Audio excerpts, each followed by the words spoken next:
שלום לכולם. אולי נחכה עוד איזה דקה בזמן שאנשים נכנסים לחדר הווירטואלי שלנו.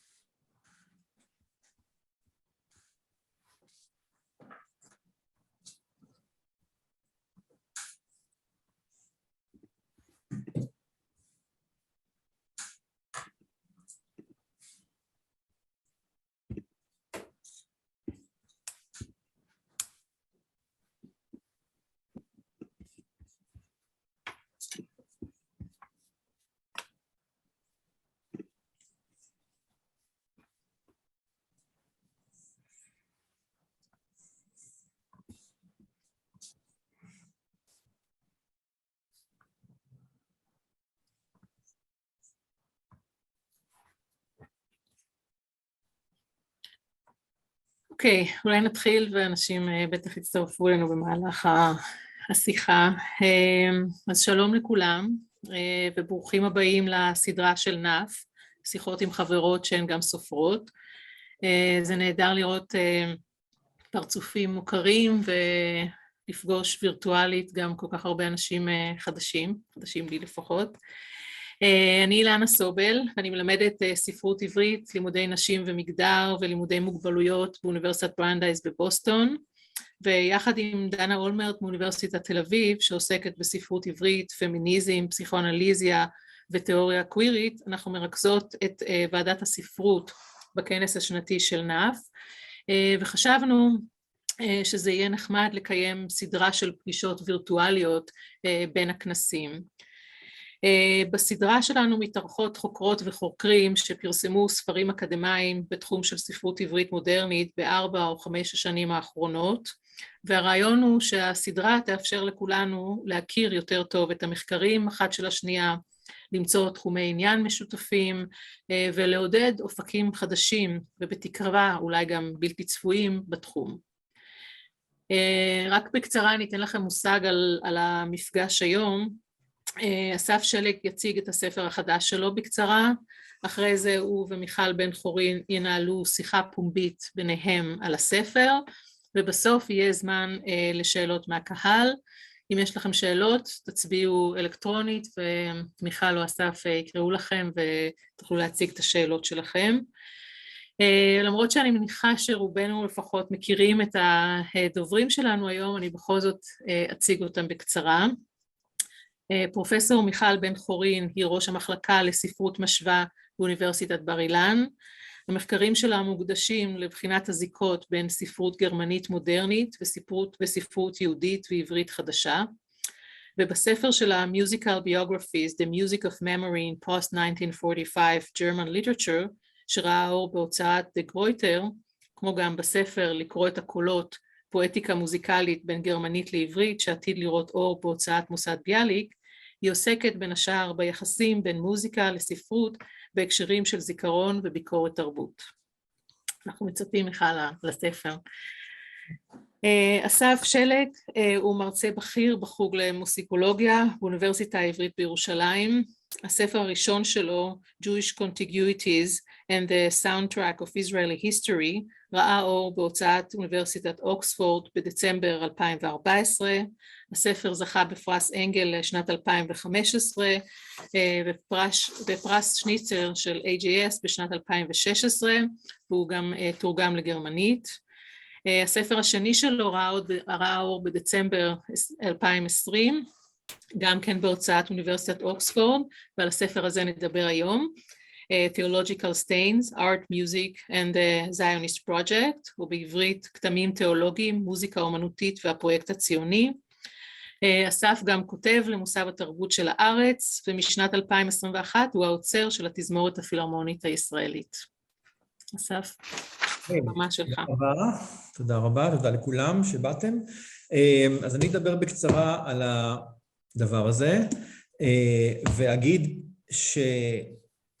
לכתוב על מוזיקה אומנותית בישראל זה תמיד התחלה מהאמצע, שהיא עד עכשיו הייתה תמיד נתונה לכל מיני מסגרות, לפי דורות, לפי תקופות, לפי אנשים שככל שהתמקדו בקטגוריות האלה רק יצרו בידוד עכשיו זו מילה שאפשר להשתמש בה הרבה.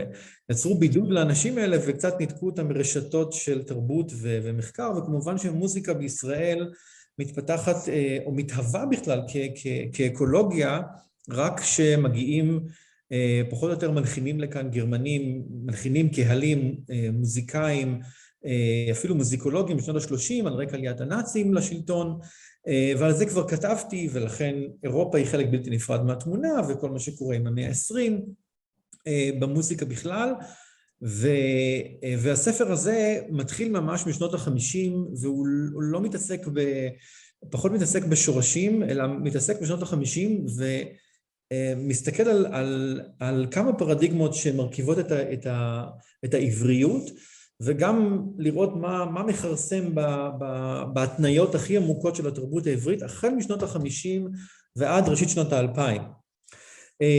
וזאת שיחה שאי אפשר לנהל רק עם מלחינים ורק עם מוזיקה, היא לא יכולה להיות נפרדת מהיסטוריוגרפיה של ציונות, מהיסטוריה כמובן, מתרבות עברית, ובמקרים ובאופן די תכוף בספר, וזה אחת הסיבות שמיכל כאן איתי בשיחה, יש המון כניסה לתוך טקסטים בספרות העברית ובשירה העברית מודרנית, שהן לא מקבילות והן לא מייצגות את המוזיקה בשום שלב, אבל יש סמיכויות מאוד מאוד משמעותיות, שקצת מגלות מקצבים דיאלקטיים אחרים בתוך המחצית השנייה של המאה ה-20, ומה שנדמה לנו שהוא תרבות עברית. אני אתן דוגמה אחת.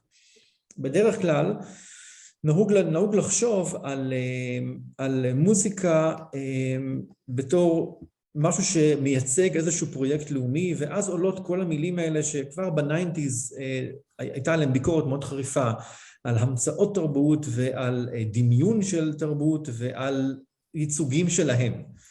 אז אני לא אכנס לסיפור הזה שחוקרי תרבות מזמן כתבו כבר ב-90s שהעניין של המצאה הוא שולל את האג'נסי של כל האנשים שבשטח.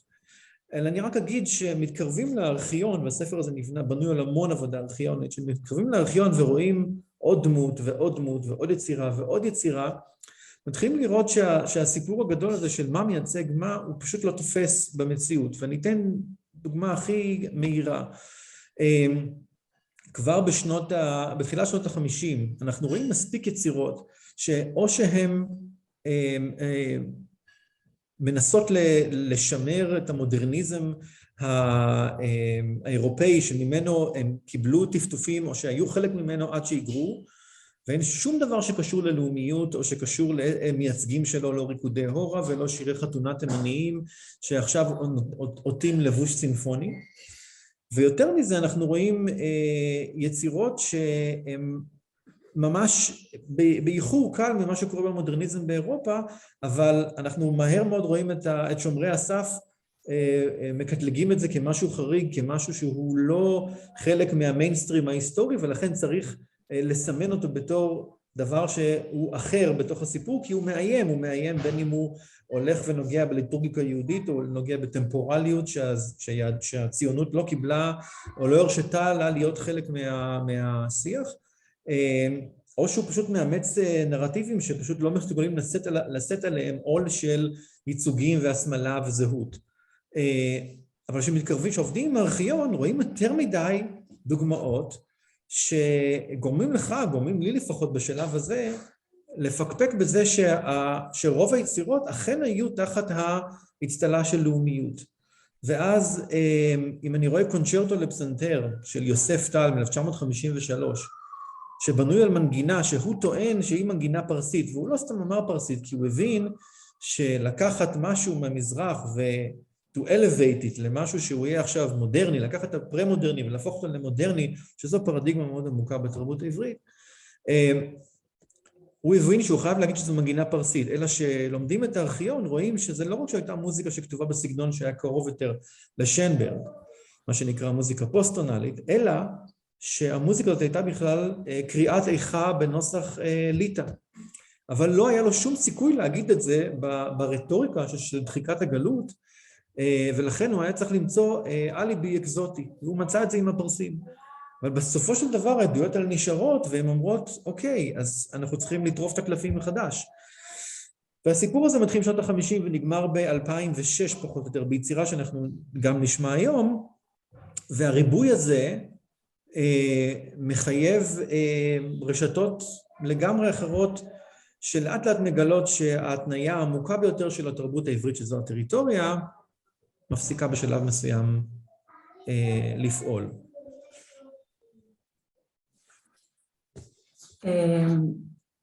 אז קודם כל ערב טוב, ואני ככה אכנס תוך כדי לשיחה, ואני גם מתייחס לדברים שמעניינים אותי כחוקרת ספרות, אבל גם כמי שמתעניינת בזיקה בין ספרות ומוזיקה, ואני מוכרחה לומר שכשקראתי באמת את הספר הנפלא שלך, ככה יש פה כמעט הייתי אומרת מתח מאוד מאוד פורה, שהתגר אותי למחשבה נוספת, כי בעצם היה לי כל הזמן רושם שאתה מדבר על הדברים המפרקים, כן, את הנרטיב הגדול, ויחד עם זה מנסה בכל זאת לכנס אותם לאיזשהו נרטיב אחר. אז זה יהיה מעניין לשמוע, כן, גם בדרך הדוגמאות שבחרנו ככה יוסף טל, ואחר כך מרדכי סתר ובטי אוליברי, איך הדברים האלה מתיישבים. שאלה נוספת שככה חשבתי עליה, אז קודם כל באמת המוזיקה בכל זאת, כי אתה מדבר על הרשתות, כן, האומנותיות, כן, מה זה אומנות שמתגבשת כחלק מדיאלוג עם האידיאולוגיה של הפרויקט הציוני.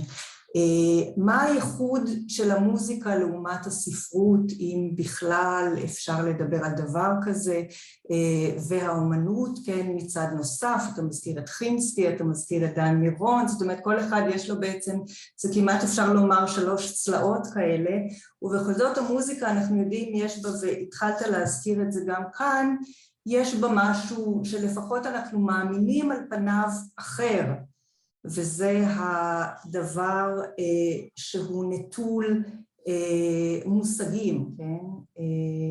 מה היא מייצגת, איך היא מייצגת, באיזה אופן, אם אנחנו חוזרים לרומנטיקה, אנחנו מקבלים שם כל מיני תשובות, איך הרומנטיקה הזאת מתגלגלת אל המלחינים שדיברת עליהם כאן, בתוך המרחב הישראלי. ועוד שאלה ככה, שאולי אפשר לפתוח ממנה, אתה אמרת שנות ה-50 ואחר כך 2000, וזה באמת הדוגמאות שנביא כאן, והספר נפתח בשנות ה-80, עם הציטוט היפה הזה מהשיר של אלירז. למה שנות ה-80? מה קורה שם? כי בשנות ה-80 כבר היה ברור שההתניה של הטריטוריה והשפה וטמפורליות זרות שלא נכנסו קודם, היו כבר חלק מהכתיבה גם של סופרים, גם של משוררים, ודאי של מלחינים. אז אני אתשתער עם המוזיקה, ואני אגיד משהו על אמרת מה מיוחד במוזיקה. האמת שאפשר לשאול את השאלה הזאת גם על שוברט. אם יש לנו לידר של שוברט לטקסט של גתה, אז תמיד הטקסט יהיה כמו איזו תאורה מעל, ואנחנו נחפש מה מתאים, מה מייצג את זה פה, ואם נשמע איזה אקורד, נגיד, אופה זה, ואופה זה. אבל אם אנחנו נשמע סתם סונטה, לא סתם, אסור להגיד סתם, סונטה לפסנתר של שוברט, שלכאורה לא מסומנת, ויש אקורד כזה ואקורד כזה, אבל הם לא מסמנים דבר, אז אנחנו נחפש משהו, נחפש לרשת את זה, אבל אנחנו לא יהיה לנו תאורה מילולית שבתוכה אנחנו נוכל להגיד, הנה אנחנו יודעים איזה אובייקטים, לפחות סמנטיים יש כאן. זאת אומרת, יש המון רגעים כאלה במוזיקה, שאנחנו על המישור הסמיוטי לבד. המישור הסמיוטי הוא, אז זה אחת היתרונות לפחות להתעסק עם מוזיקה, כתובה ומבוצעת, הקשר בינה לבין המישור הסמנטי צריך לעשות הרבה עבודה כדי לשכנע שבאמת יש קשר, ואם יש קשר, האם הוא קשר בינארי או האם הוא קשר של סמיכות? אם הוא קשר של סמיכות, אז הוא לא בהכרח קשור באופן ישיר או מסביר באופן ישיר סימנים כמו מרווח, או זה יכול להיות אפילו אפקט שהוא יכול להיות גוון במוזיקה, או כל הרעשה שהיא בשלב הזה של המאה ה-20, ברבע האחרון של המאה ה-20, כל הסאונדים האלה הם שווי זכויות, כלומר זה לא רק דו רה מי פה סול, אלא כל סאונד הוא שווה זכויות בתוך העולם הזה, ולכן ריבוי ריבוי האלמנטים הצליליים, ואני מתייחס לכל דבר כצליל כרגע, הוא מקשה עלינו לעבוד עם מערכת מושגים ישנה של המאה ה-19. אז קודם כל זה חופש, כלומר אתה מראש מגיע לשדה של עבודה שבו אין לך, אתה לא צריך לחפש מה מסמל מה. עכשיו אם אני קורא פואמה ויש מדברים על שאול המלך, אז שאול המלך מגיע עם מטען עודף של אסוציאציות ורפרנסים, וכמובן האינטרטקסט נהיה מאוד מאוד מאוד סבוך, והוא עובר דרך משוררים וסופרים, וכמובן לכל אחד יש אינטרסים אידיאולוגיים, איך לרשום אותו, האם אנחנו קוראים את שאול משמואל א' או מדברי הימים, שזה שושלת שהיא אנטי בית ישי, אז כל הדבר הזה משתנה. אבל כשאת רואה סול, או שאת שומעת איזה אוברטון על כינור, אתה משוחרר, וזה לא רע. עכשיו, בשנות ה-80, בדיוק בשיר הזה של אלירז, אלירז הוא איש של אוגמנטציות, כלומר הוא יכול לעשות דרמה מכתם בבילון וגרגיר אבק שרואים אותו ברגע שמבליחה איזה קרן אור דרך החלון, ואתה לא בטוח אם הוא עומד מול סתם וילון או מול פרגוד, וזה השיר שפותח את הספר.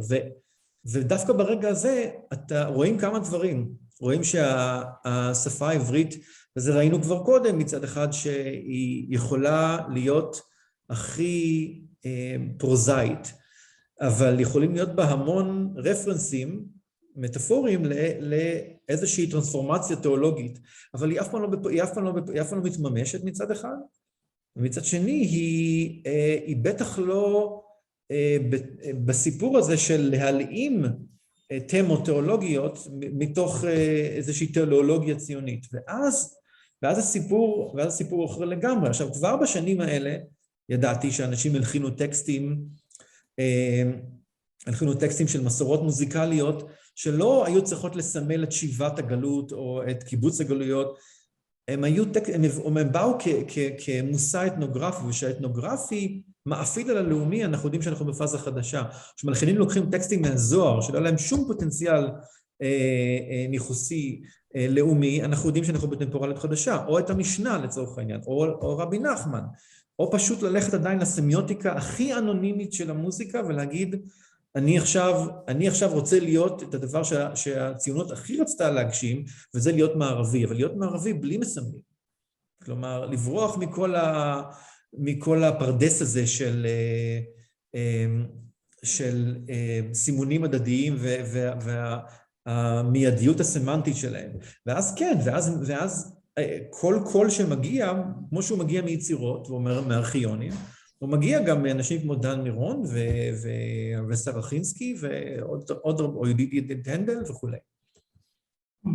הזכרת אולי באמת את התנ"ך, ואולי זו הזדמנות להתחיל לשמוע שאול בן דור, זאת אומרת הדוגמה הזו של יוסף טל, בספר שלך אתה מדבר על משהו שהוא עושה אחרת, כן?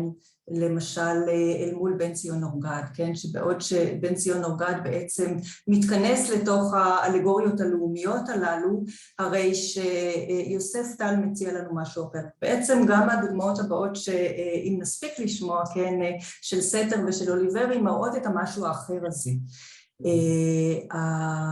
מה בעצם עושה יוסף טל? כי בכל זאת הוא מלחין את התנ"ך. כן, נכון. אבל אתה אומר שהלחנת התנ"ך זה כבר לא הלאמה, וכאן שוב אפשר לחזור ולשאול מה זה הטרופ התיאולוגי הזה שמתגלם בתוך החזרה או השיבה או לקיחת הטקסטים התנ"כיים, כחלק מהפרויקט הציוני, כבר כאיזושהי אלטרנטיבה לפי הקריאה שלך את יוסף טל, ולמה זה לא קורה שם? זאת אומרת, למה הוא עושה את הדבר האחר להבנתך? אז בוא נגיד קודם שיוסף טל זאת אופרה מ-1955, נקראת שאול בן דור, זאת אופרה שבז'אנר שלה היא נקראת אופרה קונצ'רטנטה, כלומר מציגים אותה שהשחקנים עומדים על הבמה לא לבושים, בלי תפאורה, בלי משחק, הוא רצה כמה שפחות אקזוטיקה, כי זה היה ברור שמי שיביים כזאת אופרה, זה מהר מאוד יהפוך להיות שמשון ודלילה של סנסנס, ואת זה הוא לא רצה. את המילה קונצ'רטנטה, מי שהגה אותה בהתחלה, היה קורט וייל, שדיבר בדיוק על אותו אובייקטיביות במוזיקה בוויימר, שהוא ניסה לנטרל אותה מכל הסמי ההזיה, כמו שהוא קרא להם של ויימר. אז במובן הזה הוא כבר מנטרל את הוויז'ואלס. עכשיו, הוא לוקח את התנ"ך as is, הוא לוקח את פרק כ"ח משמואל א', בביקור של שאול בן דור, הוא לא עושה פרפרזה לטקסט, הוא לא עושה דיאלוגים יותר ממה שכתוב, אחרת הפרפרזה הייתה 4 שעות, היא רק חצי שעה, כי הוא לוקח רק את הפסוקים, והוא גם בקושי חוזר על מילים. אין לו הרבה leverage עם הטקסט. עכשיו, זאת בחירה מאוד, זה אילוץ מאוד בעייתי, כי מצד אחד הטקסט של התנ"ך הוא מאוד דחוס, וכל אופרה, רוב האופרות בעולם, רוב המכריע, יש רק עוד אופרה אחת שנכתבה עם הטקסט של התנ"ך as is, וזה סטרווינסקי, אברהם ויצחק, וזה ייכתב אחר כך ב-71,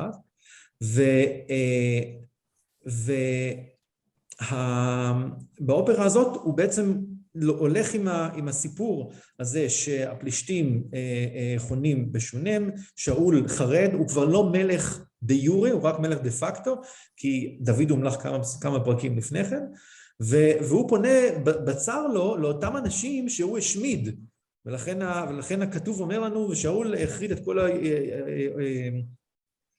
את כל בעלי האוב והעידונים מהארץ, ועכשיו בצר לו הוא הולך אליהם כדי לבקש את שמואל, שיעלה לו את שמואל, ורק כדי שמואל יגיד לו, מחר אתה ובניך עימי. כלומר, הסיפור נגמר, הוא הולך ללמוד על המוות שלו. עכשיו, כמובן שאי אפשר להתעלם מהבחירה הזאת של הטקסט, כי אנחנו יודעים שבאותם שנים אמיר גלבוע כותב על זה, ונתן זך ויהודה עמיחי, ועוד לפני זה צ'רניחובסקי כמובן, והם מנסים לגייס את התכונות של שאול לצרכים הירואיים, מיתיים, עבריים, ויוסף טל לוקח את הטקסט as is, כלומר הוא מתחיל איתו בכניסה לאנדור הלילית, ונגמר ביציאה הלילית מאנדור. עכשיו זה לא בדיוק לילה, כי המדרש אומר שבמצוקה שלהם נכנסו כאילו שזה היה לילה, כלומר הם לא ידעו מצב של דיסאוריינטציה. עכשיו, אז זה אחד. אז אין פה שום ניסיון לייצר איזושהי מיתיזציה מעבר למה שהתנ"ך כותב, והתנ"ך לא נותן שום פורמט כזה, וזה מאוד קרוב למודוס הרדוקטיבי, שבו אנחנו רואים מי ששולל גאולה מהגיבורים האלה, זה זך למשל, במוזיקה ששומע שאול המלך, או אפילו עמיחי, במלך שאול ואני.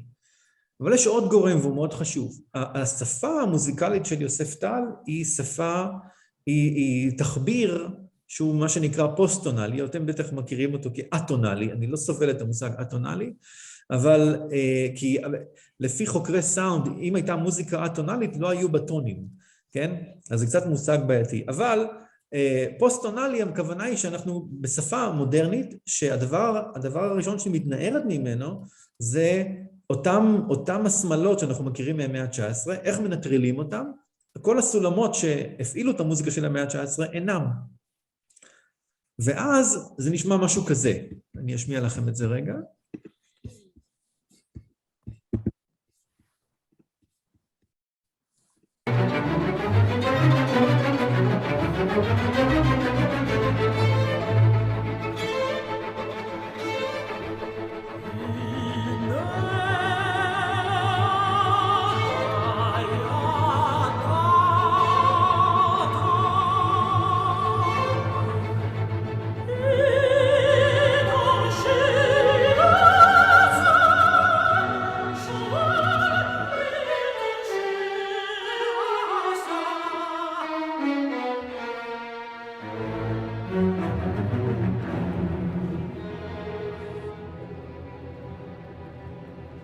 עכשיו, זה רגע מאוד יפה כאן. אני משמיע לכם את הרגע שבו האיש הזה, המחופש לאחד העם, מגיע לדלת של בעלת האוב, הוא אומר לה, הוא מבקש ממנה שתעלה לו באוב מישהו, הוא לא אומר לה עדיין מי. והיא אומרת לו, הנה אתה ידעת את אשר עשה שאול. כלומר, היא יודעת שהוא הרג את כל הקולגות שלה, אבל כמה פסוקים לפני כן, שהוא יודע שזה אסור, והוא זה שיחף את החקיקה הזאת, שלא יהיו ידעונים בארץ, הוא אומר למשרתים שלו, בקשו לי אשת. כלומר, הוא יודע שקיים איזה אנדרגראונד, שהוא למרות החוק עדיין מתפקד, ויש עדיין בעלות אור וידעונים למיניהם. ואז הוא בא אליה מחופש, כמובן שזה כבר אלגורי לזה שהוא פושט מעליו את המעמד שלו כמלך, ואוטוטו הוא עומד למות. ומה היא אומרת לו? הנה אתה ידעת, כלומר, היא פונה אליו כאילו שאני יודעת מי אתה. עכשיו, המקום היחידי של יוסף טל ברגע הזה, זה ברגע שהיא אומרת לו, את אשר עשה שאול, זה אותו קו מלודי, שבאמצעותו שאול מבקש מהעבדים שלו, בקשו לי אשת. כלומר, הוא מסמן לנו, לא רק שהוא מקשר ביניהם, זה שהיא אומרת לו, הנה אתה ידעת, הוא מסמן את זה בזה שהיא לוקחת טקסט שהיה של שאול. עכשיו, הטקסט המוזיקלי הזה, לבדו, אין לו שום משמעות. ברגע שהוא חוזר פעמיים תחת טקסט אחר, אז אנחנו יכולים להגיד, הנה, המלחין עושה פה קומנטרי, ובעצם הוא כותב מדרש עם צלילים שלא מסמנים שום דבר. אין פה אקזוטיקה, כי היא לא עובדת בפועל, והיא לא קיימת בקונטקסט פוסט-טונלי, אבל אחרי ששאול שומע את המוזיקה של עצמו, כן, לכאורה, בתוך הדבר הזה, שזה הפעולה המדרשית של טל פה, אחרי שהוא שומע את המוזיקה הזאת, הוא מבקש ממנה, אומר לה, כסומי לי, והוא אומר את זה בדיוק כמו שהוא אמר, בקשו לי אשת. זאת אומרת, הוא מייצר לנו דברים שחוזרים על עצמם, והם יחזרו גם בתזמורת, ואז יהיה עוד קומנטרי אינסטרומנטלי, הוא מייצר תיאורות של פרזות, או של מרווחים אפילו, שזה דברים שלא בהכרח שומעים אותם מהר, מיד. אני אשמיע עוד את ההמשך של זה, ואז תראו את התשובה של שאול.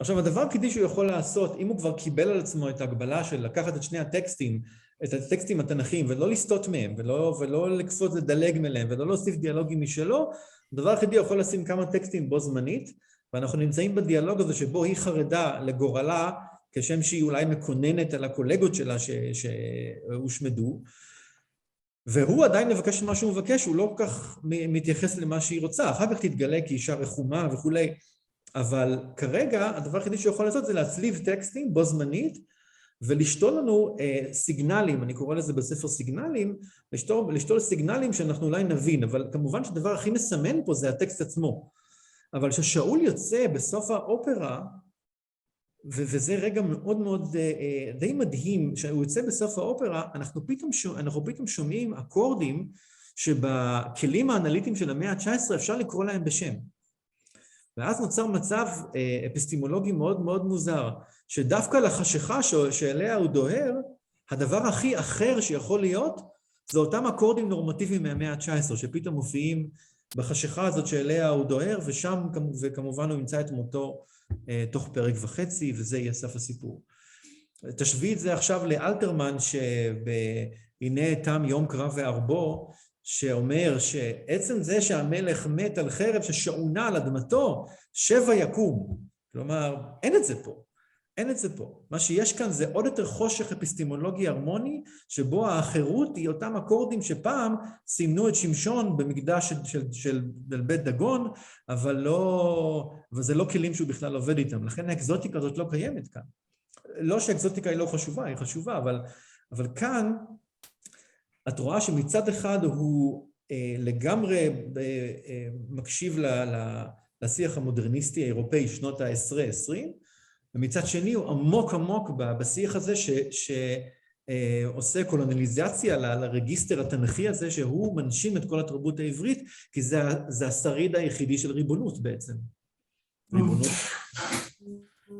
יפה, אני רוצה רגע לחזור לעניין הזה של ככה במרוץ, לחזור רגע לעניין של הגאולה, זאת אומרת, וגם האינטרטקסטואליות. אתה מדבר מצד אחד שכאן האינטרטקסטואליות בעצם חתרה תחת, כן, הפתרון, כן, כפי שהוא מוסר ההשכל או הפדגוגיה, שאנחנו יכולים להבין אותה גם מתוך האלגוריות הלאומיות, הזכרת את אלתרמן בהקשר הזה, יוסף טל, אתה אומר, עושה משהו אחר.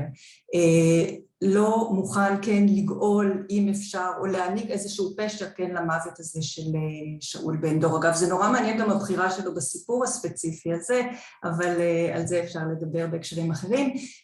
אני רוצה ללכת למרדכי סתר, כן, אם אנחנו מדברים על הגאולה, כי במקרה של סתר, שגם זה פרק מפעים בעיניי בספר שלך, קודם כל, כל הסיפור הזה של המחברות, שהתגלו, כן, בארכיון, ואתה מזכיר עבודות בארכיונים, גם בבית הספרים הלאומי, גם בברלין, ובעצם בתוך המחברות האלה נגלה העולם ומלואו, וכל השאלה הזו של ההלחנה שלו, ומה הוא חשב כאשר הוא הלחין, ולמה פתאום זה הפסיק, והאופן שבו הוא בעצם מצטט, כן, מיוצרים שונים ומהוגים שונים, ואנחנו מקבלים בעצם מעין קולאז' של ציטוטים, ובאיזשהו מקום אתה אומר, ככל שהוא הרבה לצטט, כן, ולחפש את הדגמים בדבריהם של אחרים, כך היצירה, כן, ההלחנה שלו פסקה והידלדלה.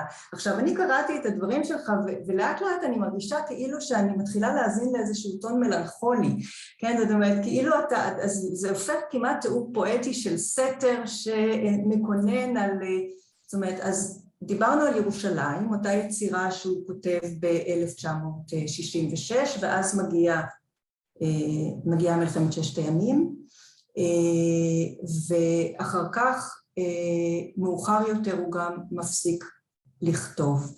עכשיו, איפה אתה כחוקר בתוך כל הסיפור הזה, כן? איך אתה מספר אותו? הזכרתי קודם את המלנכוליה. האם זה משהו שהוא של סתר או שהוא של אסף שלג שקורא את סתר אני מקווה שזה לא שלי. קודם כל, סתר, זה לא התגלה. זה היה בארכיון, וזה די מפתיע שלא הסתכלו על הקורפוס הזה ולמדו אותו מההתחלה עד הסוף. זה 2,700 עמודי יומן, מ-52 עד 93. הוא מת ב-94. כלומר, הוא כותב שם הכל, יש שם גם סידורים, מי חייב לו ספרים, מה הוא ילמד מחר, מערכת שעות, תלמידים, מי חייב לו כסף, דברים כאלה פרוזאיים, פחות מעניינים ברוב המקרה, ברוב הזמן. לפעמים הוא כותב דברים על תלמידים שלו, אבל מה שהכי מעניין זה, כמו שאמרת, מחשבות על יצירות, ניסיון לאנליזה עצמית, והספרים שהוא מתחיל לקרוא ולצטט, וזה אדם שעזב את רוסיה בגיל 10,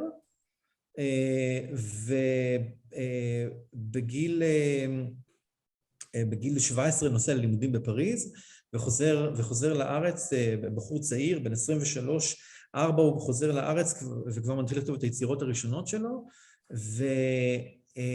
ולא הייתה לו אף פעם שפה, כלומר הייתה לו רוסית עד גיל 10, את העברית הוא קיבל כאן, הייתה מצוינת, עד כדי כך שהמלחינים שבאו מגרמניה הוא לא יכול לתקשר איתם בעברית טובה, ולכן הוא הולך לפריז, הייתה לו גם צרפתית, לא רעה, אבל בשום שפה, ואנגלית מן הסתם היא picked it up מכל מיני מקומות, אבל בשום שלב לא הייתה לו שפה שהייתה לו שליטה מלאה עליה כזאת שיכול לכתוב בה, לא רק לקרוא או לא רק לדבר. ואז, בעצם הוא משולל שפות למרות שהוא שולט לכאורה ב4 שפות. ואז הוא מתחיל לקרוא בכל הספרים האלה, בכל השפות האלה, עברית, אנגלית, צרפתית, רוסית, וזה הולך ומתרבה כמו שאמרת, ובגלל שהוא לא יכול להתנסח, והוא כתב מעט מאוד מאמרים, יוסף טל כתב 2 ספרים, 3 ספרים ועשרות מאמרים, בוסקוביץ' כתב מאמרים חשובים, לא בכמות כזאת, ואפילו יש לו ספר על מוזיקה ישראלית שגם כן נמצא בארכיון ולא פורסם. והוא כותב את כל הטקסטים האלה, והוא לא מצליח להתנסח בצורה טובה. הוא כתב כולה מאמר קטן להארץ ב-50 ומשהו, ועוד איזה מאמר ב-1960, גם כן 2 עמודים. אבל אז, בגלל שהוא לא יכול להתנסח בשפות, אין לו שליטה בשפות האלה, כל מה שהוא חושב, הוא בעצם עושה פלגייריזם לטקסטים שהוא קורא, והוא קורא המון, מכל מיני ספרות איזוטרית, ספרות יפה, פילוסופיה, פסיכואנליזה, היסטוריה של מוזיקה, היסטוריה וכולי. והוא פשוט לוקח את המשפטים שמתאימים לו, שבעצם הם מדבררים מצב מסוים. ואז יש לנו מאות, אם לא אלפי מצבים כאלה ב4 שפות, וזה בעצם קונטרפונקט לכל המוזיקה שהוא כותב. כאשר אנחנו לא יכולים להתייחס לקונטקסט המיידי של זה, כי הוא, או שהוא מאיר אחרי זה, ומכוון אותך ליצירה או למשהו, ולא שאני תמיד אני מאמין לו, אבל ככל שזה הלך והתרבה, אנחנו רואים כמה שהוא כתב את האוטוביוגרפיה שלו דרך פלגייריזם שעובר דקונטקסטואליזציה, כדי להיות עוד פעם איזה מין פנס על עוד רגע ועוד רגע ועוד תפיסה ועוד תפיסה, ובמקביל היומן מלא בניתוחים עצמיים, כלומר, איך לנתח את המוזיקה שלו, מה קורה לו ומה יקרה הלאה, כי הוא הגיע למבוי סתום ב-66 בשנה הזאת. הוא הפסיק להשתמש בחומר אתנוגרפי, בדרך כלל הוא לקח חומר מיהודי ספרד או מיהודי תימן, אגב, הוא עשה עבודה אתנוגרפית בעצמו, הוא לא בא כתייר, הוא לא הסתפק, וכל האידיאל שלו היה לשנות את החומר מבפנים, כלומר, שהוא לא יהיה הוא עצמו, כן? שלא להביא את החומר כאיזה אובייקט אקזוטרי, אלא להביא את החומר ולפרק אותו בתוך המוזיקה. וזה מעניין אל מול הציטוטים שהוא כל הזמן מייבא. זאת אומרת, יש פה מתח מאוד מרתק בין ה... נכון, אבל הציטוטים האלה הוא מביא אותם בעצם כזה נחמה עצמית, כלומר, הוא אומר, הנה, זה קרה לי. לסקרלטי למשל, בשלב השני שלו, הוא קורא בספר של רלף קירקפטריק, בשלב השני שלו, הוא הגיע להרמוניות שהן לא היו מוסברות, ולשלב פיתוחי שהוא היה מאוד רחוק מהנורמות המקובלות, והוא אומר, זה אני. כלומר, זה מה שיקרה, לשם אני אגיע. כלומר, הוא מנחם את עצמו. או שהוא קורא את שולם, ושולם כותב שביהדות, ברגעי גאולה, בניגוד לנצרות, שזה רגע פנימי, רוחני של המתפלל, ביהדות זה רגע מאוד מוחצן, מאוד ויזואלי.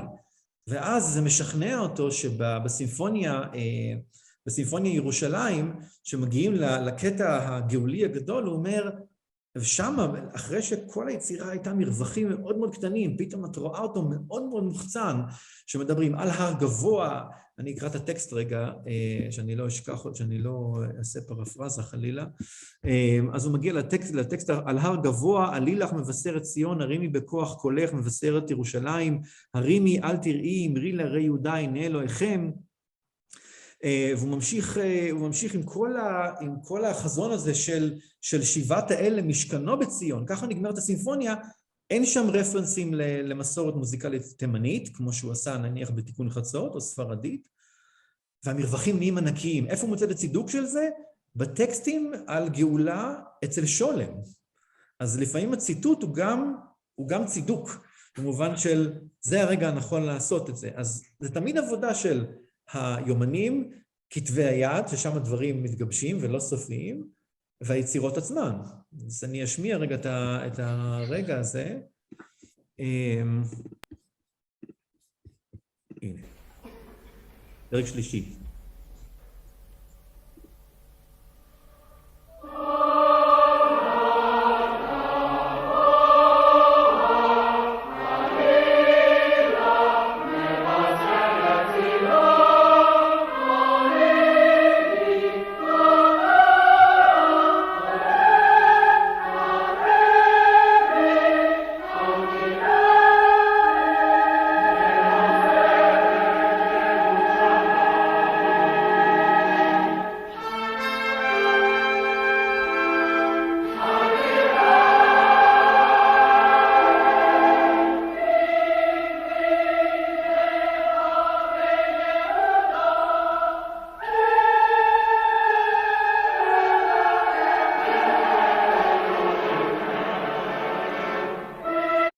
עכשיו, אני אגיד, אנחנו משמיעים פה דוגמאות קצרות וזה אכזרי ביותר, ואני רק אגיד שהכל נמצא ביוטיוב ואפשר לשמוע את זה, אבל זה גם הרגע שבו גם הטקסטים התנ"כיים שהוא השתמש בהם, זה הרגע האחרון שזה נכתב. אחר כך הוא מתכנס לסמיוטיקה בלבד של המוזיקה, והוא מתנחם בעוד מאות ציטוטים אחרים מספרים, אבל הוא פשוט יורד לתהום סמיוטית שבה אף אחד לא, הוא כבר מפוקח מלאומיות ובמובן מסוים גם פצוע ממנה, ולכן הוא בהדרגה נסוג גם מאתנוגרפיה, גם מטקסטים מדרשיים או תנכיים במקרה הזה, ואז הוא הולך. אני לא יודע אם זה מלנכולי, כי אם מקשיבים ליצירות הראשונות שלו, שהן היו מאוד גאוליות בדיוק כמו זאתי, שנות ה-40, ומורידים מהם את הטקסטים, הן נשמעות כמו יצירות של שנות ה-70 וה-80, בלי הטקסטים. אז אני לא יודע כמה השתנה, אני יודע שהקליפות האלה פשוט, לא היה מה שיחזיק אותם יותר. ואז הן פשוט נושרות. אז, וזה כמובן, זה קונטרפונקט של כל המקורות האלה, וזה מקור, היומן הוא פשוט מרתק, אני עדיין קורא בו ומגלה שם דברים חדשים. אנחנו צריכים לעבור לאוליברו, נכון? כן, בהחלט. אוליברו, נערות. בוא נתחיל מאוליברו, כי זה סאונד אחר לגמרי, ואז נשאל שאלה. רגע, אני אשמיע אותו. זה ביצוע של מייקל טילסון תומאס עם ה-New World Symphony, אנחנו שומעים רק רגע אחד מנערות נערות.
אוקיי.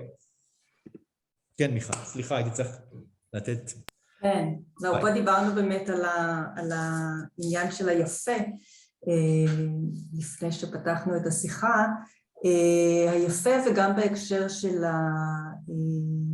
הגאולה, זאת אומרת, יש תחושה, שוב, הגאולה זה משהו גם, לא דיברנו אולי על הכותרת של הספר, שממנה למעשה היינו צריכים להתחיל, מדוע כתב ומדוע תיאולוגי, כי על התיאולוגי אפשר כמובן לחשוב בכל מיני אופנים, ואם עכשיו אנחנו חוזרים בעצם לאוליברו, זאת אומרת, מתחילים וחוזרים, התפיסה הזו של התיאולוגיה אצלה, אני מניחה שזה משהו שצריך לתת עליו את הדעת, באיזה מובן כן היא חורגת מהאלגוריות הלאומיות שמלאימות את התיאולוגיה שדיברת עליו קודם.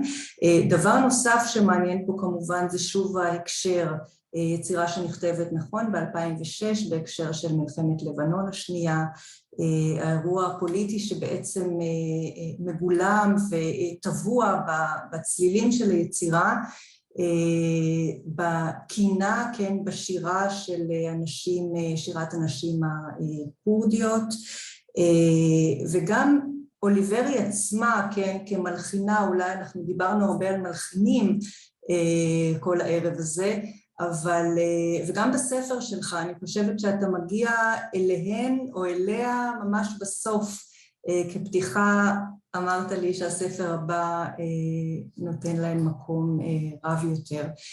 יש לדעתך איזשהו קשר בין הדברים?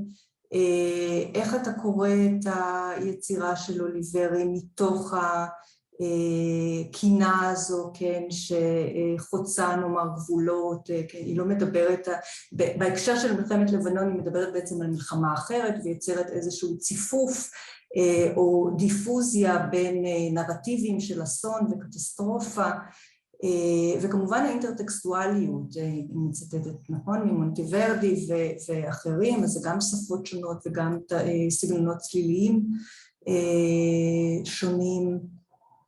אני אגיד את זה בקצרה. קודם כל, הקרבה למלחמות היא דבר שאני הודף, מכיוון שיותר מדי, בתחום הזה של Israel Studies, יותר מדי פעמים אנחנו נתנו להיסטוריה פוליטית וצבאית לנקד לנו את ההיסטוריה התרבותית. אני לא חושב ש-48 יש לה משמעות מבחינת תרבות, לא 67 ובטח לא 2006. אלה קטליזטורים, זה מתווכים, אבל הם לא כאלה שצובעים את היצירה. למה? עכשיו, שאלת איפה הרפרנסים הלאומיים, התיאולוגיים? זה לא תיאולוגיה פוליטית במובן הזה, זו תיאולוגיה, זאת אומרת, הכתיבה הזאת של אוליברו היא כתיבה שהיא מעלימה באלף את הרפרנס בכלל ללאום, כלומר היא נמצאת בשלב, אם היא עברה את ההתפכחות של סתר, היא לא מגיבה בכלל לתמות כאלה, כי היא ממש עובדת עם החומרים, והחומרים שלה מרוב שהם מרובים, מרוב שיש שם גם מסורות ים תיכוניות, גם קינות של נשים מעיראק ועד המגרב, שהם חלק מהפסקול המוקלט של היצירה, לא שמענו את זה פה. גם פרפרזה אינסטרומנטלית בכלים שמנגנים, משהו שהוא מאוד רשתטיבי, הוא מאוד דיבור מושר. כל הדברים האלה ביחד, הריבוי שלהם הוא מעקר הסמלה שיהיה לה כיוון אחד. אם יש משהו שהיא מקשיבה אליו, זה החומרים שבאים ממרחב, שהוא כמובן מרחב שהוא לא מסומן, ואז האופציה שלהם היא לא אופציה, זה פואטיקה פשוט של היעדר גאולה, אבל במובן הזה שהעבודה עם החומרים עצמם היא זאת שמייצרת ריבועים שאנחנו לא הכרנו קודם, והם היו רסיבנו כל הזמן, רק הם היו כל הזמן בהתניות אחרות של שייכות וזהות ולאום, ופה זה פשוט, זה לא תיבות תעודה בכלל בכתיבה שלה.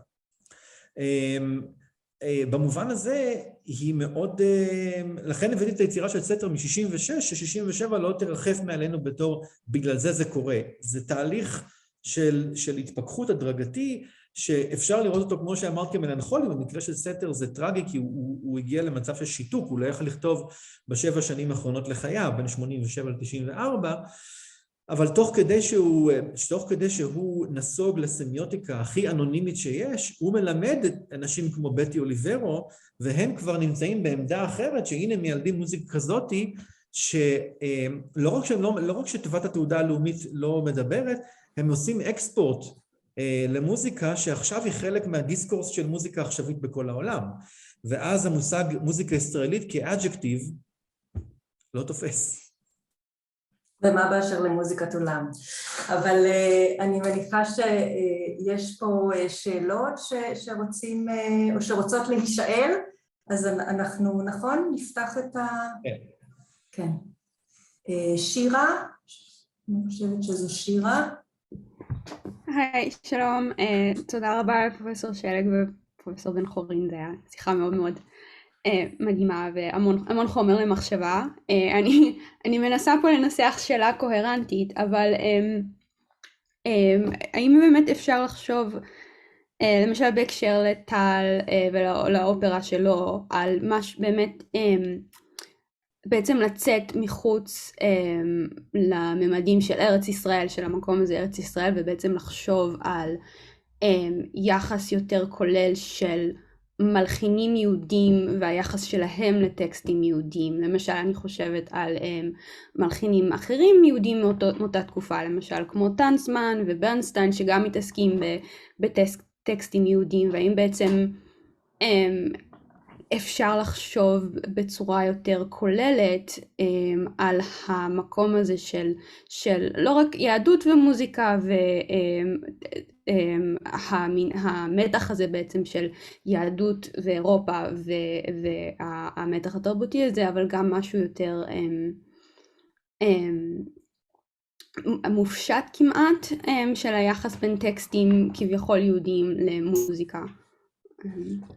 שאלה מצוינת, זה דבר שאני חשבתי עליו כבר כשהתחלתי לכתוב את הספר הקודם, כי לא רציתי להתחיל מהיישוב, לא רציתי להתחיל מהמקום שבו מגיעים לארץ, אז עכשיו אנחנו נדבר עליהם. אגב, הרבה חוקרים התבלבלו ודיברו על מוזיקה ישראלית עוד בשנות ה-30 ו-40, לפני שבכלל הייתה ישראל, וזה לא מקרה, כי הם כתבו את זה בתור משהו שכמובן אוטוטו יהיה ישראלי. וכשאנחנו מסתכלים על אנשים שלא עלו לישראל, אנשים שבמודע ויתרו, למשל שנברג לא ראה שום סיבה לעלות לארץ, למרות שב-33 כתבו מאמר כבר כתבו מאמר שהנה הוא חזר ליהדות שלו ב-33, הוא היה בפריז אז, שהנאצים עלו לשלטון, ואמרו ושבו בנים לגבולם, כלומר הוא היה ברור שהוא חוזר לפלסטינה, אבל שהוא לא בכלל לא חשב על זה, והוא הלך לבברלי הילס, וכנראה שבצדק. אבל שאנחנו מבינים שכל ההתהוות של בית הגידול הזה פה, של מלחינים, הייתה מלאכותית של אנשים שהגיעו מכל מיני הביטוסים, ופתאום הם מצאו את עצמם ביחד, מתמודדים עם הדבר הזה שנקרא תרבות עברית וציונות וכולי, ושאנחנו עושים טיפה זום אאוט, ואנחנו חייבים הרי, אנחנו מבינים שזה המון אסתטיקות, המון שלוחות אקולוגיות שנעקרו ומצאו את עצמם בלבנט, בניגוד לרצונם, אגב, רוב המלחינים באו לפלסטינה בגלל שלא הייתה להם אופציה טובה יותר. ואז את צודקת לגמרי, שירה, שחייבים להסתכל על מה עושים באותם שנים. ברנשטיין ב-39 כותב את Lamentations, הוא מלחין טקסטים מאיכה בעברית, במקור, בגיל 21, כשהוא סיניור בהרווארד. וזה אחר כך יהיה הפרק האחרון בסימפוניה שלו, ירמיהו. טנזמן הוא סיפור אחר, כי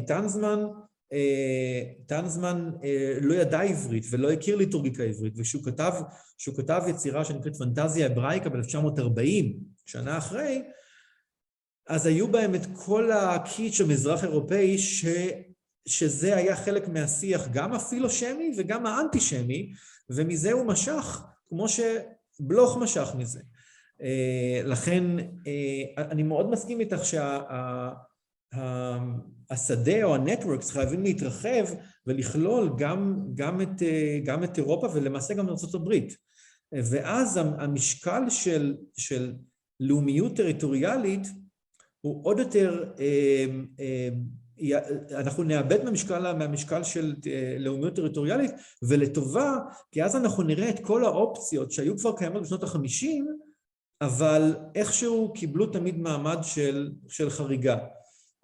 ומה לעשות שיש יותר מדי דברים שחורגים, אז הם כבר לא יכולים להיקרא חריגה, כי הם פשוט מציגים המון אופציות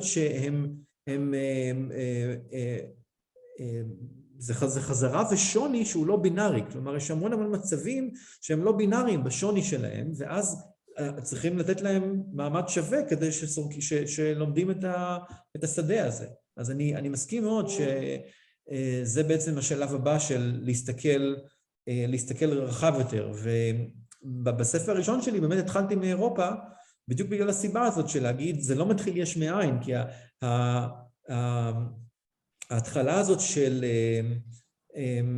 הזאת מה שנקרא virginal birth, אני לא יודע איך אומרים את זה בעברית, זה לא באמת קורה, לא בשום ז'אנר אומנותי ביישוב או בישראל. זה היה חלק מהאידיאולוגיה, לא? נכון. אילנה? יש עוד שאלות. כן, תודה. אני רציתי לשאול שאלה שנובעת מהעניין שלי דווקא בכותרת של הספר, ויש משהו מאוד אלגנטי וחמקמק בבחירה לקרוא לספר Theological Stains, זה שם מאוד מאוד יפה שמאפשר גם את הנוכחות המזהמת במרכאות של הכתם, אבל גם הצמצום של הכתם שמאפשר מרחב אחר, אבל אני אומרת את זה כי זה מוביל אותי לשאלה שאני רוצה לשאול, ושהיא שאלה מתודולוגית של אולי אתה יכול לספר לנו קצת על התהליך הזה של לכתוב במילים על מוזיקה, ושל בעצם המקום הזה כל כך רווי סתירות וכל כך משונה באיזשהו אופן, אבל גם בטח מאוד מאוד פורה. אז אולי אתה יכול קצת לדבר על המקום הזה של לכתוב במילים, אולי אפילו לכתוב במילים באנגלית, על מוזיקה בהקשר הציוני. וואו, שאלה גדולה. אני מתחיל כל סמינר שלי לתואר שני להגיד שמוזיקולוגיה נולדה בחטא. נולדה בחטא כי אנחנו צריכים לשנמך את עצמנו ולהסביר את זה במילים, משהו, לא צריך את המילים כבר, אז קודם כל זה קשה, by definition לעשות את זה ככה. ולכן אני חושב מצד אחד זה מסוכן, אתה אף פעם לא רוצה להגיד שאתה יודע מה המשמעות של המוזיקה, אבל אתה רוצה ליצור מספיק סבך של דברים שקורים בו זמנית, או שהם בדיאלקטיקה שהיא קרובה, אף פעם לא זהה, ואתה אומר מהסמיכויות האלה, מהריבועים האלה, מהקרבה הזאת, ומהטקסט עצמו אני יכול. עכשיו יש לזה גם קושי נוסף שהוא, אני אמרתי למיכל שהיא קוראת את הספר, יש פסקאות שהן מאוד אנליטיות, ופשוט צריך לדלג עליהן, צריך לדלג ולעבור הלאה, כי אין ברירה. כי חלק מהדיוק בשפה, אם אתה רוצה שהוא יהיה, הוא דיוק, הוא דורש טרמינולוגיה מסוימת. יש אנשים שיקראו לזה ז'רגון, אבל זה לא ממש ז'רגון, כי אם מספיק שאמרתי היום פוסט-טונלי, הייתי צריך להסביר את זה ולעקוף את זה ולרכך את זה ולחפוף את זה, כי זה לא מושגים שהם על הלשון של כל אחד, כמו שנגיד זה מתונים לצזורה בשירה. זה דברים אז אתה יודע שאתה כותב ספר מצד אחד שהוא cultural history, אבל אתה לא רוצה לוותר על המקורות הראשוניים, שזה הטקסטים המוזיקליים, הם הטקסטים שלך. אף היסטוריון של אומנות או חוקר שירה לא יעשה את זה, לא יוותר על הטקסטים שלו. אז אתה מוצא לעצמך במצב שאתה גם משנמך את הדבר הזה שנקרא מוזיקה למילים, שזה מאבק בפני עצמו, ואתה מוצא לעצמך כותב קצת בפסקאות נפרדות כדי להגיד שאם מישהו יגיע לאיזה פסקה שידברו על כל מיני תאים ופרמוטציות פוסט-טונליות, אני יודע שאתם לא מבינים כלום מזה, וזה בסדר, או תוכן אינטרוואלי של, אז הוא יכול לעבור לפסקה הבאה ולא יקרא כלום, אז הוא לא יקרא את הטקסט, והתמונה של התווים תהיה תמונה, יהיה קישוט. ויכול להיות שאם אני אכתוב ספר אחר, והוא יהיה מראש, אני אוותר על כניסה לתוך הטקסטים האלה, אז זה יהיה יותר מרחף ומעל ולא ייכנס לזה, אבל זו שאלה טובה, כי זה כל הזמן מאבק. מה אפשר להגיד, עד כמה אפשר להגיד, איך אפשר להגיד, ואתה כל הזמן חוזר וגם מדייק את זה. הרבה פעמים אתה כותב מאוד מהר, המון טקסט גדול, ואז אתה חוזר ואתה אומר, זה מקודד מדי, צריך לשייף את זה כדי שזה יעבור כמה מסכים, ועד יש מחיר. כל פסקה אנליטית מסוימת, אתה אומר, אוקיי, זה לא עובר מסך במקומות שזה לא ספרות מוזיקולוגית. ומלכתחילה כל התחום הזה יושב על Jewish Studies, כמו ששירה אמרה, ו-Israel Studies, ומוזיקולוגיה, ומוזיקה מודרנית, וגם מוזיקה עכשווית מלכתחילה, אז כן, זה רעש כזה טוב, זה רעש של המון מילים, שלאט לאט הם לאט לאט מזקקים אותם, ואז מתקרבים קצת למקור, קצת.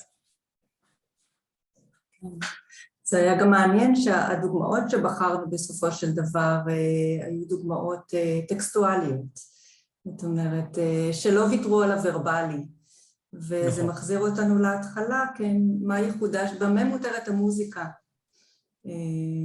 מן האומנות באשר היא על צורותיה השונות, ואיך מתמללים את זה, כן, לשיח בינינו, לספר, כאן באמת בחזרה לשאלה של אילנה. כן. אני, קודם כל כדי לענות על זה, פשוט צריך להקשיב.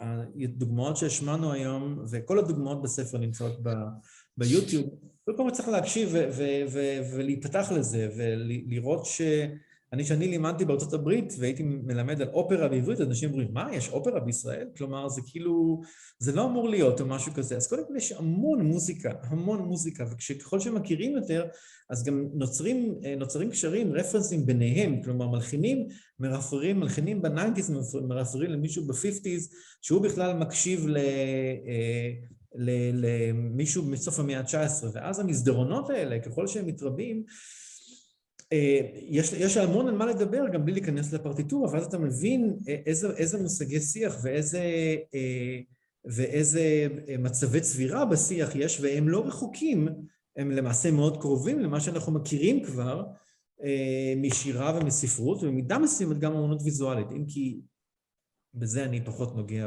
בספרים האלה. אני חושבת שעם ההזמנה הזאת ללכת ופשוט להקשיב למוזיקה, זו נקודה מצוינת להודות עוד פעם לאסף על הספר ולמיכל על השאלות ועל השיחה, ולכל מי בא והצטרף אלינו היום. אז תודה רבה ולהתראות.